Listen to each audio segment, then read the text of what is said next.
دیکھنے میں تو یہ شام کے شمال مشرقی حصے میں موجود ایک عام سا بازار ہے، مگر ایسا نہیں ہے، کیونکہ بہت سی دیگر مارکیٹس اور دکانوں کی طرح اس بازار کو مرد نہیں بلکہ عورتیں چلا رہی ہیں۔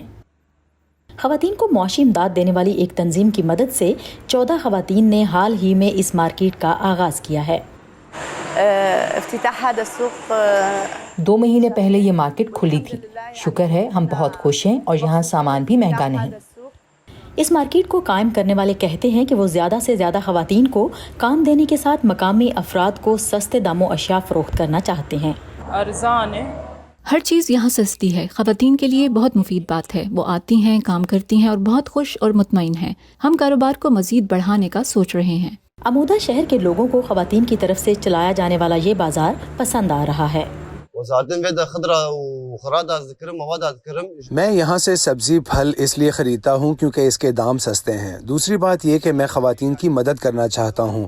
آپ جتنی ان کی مدد کریں گے وہ اتنی ہی زیادہ کامیاب ہوں گی۔ اس بازار کی بانی خواتین کا خیال ہے کہ انہیں دیکھتے ہوئے شام کے شمال مشرقی حصے میں مزید خواتین بھی کاروبار کی طرف آگے آئیں گی۔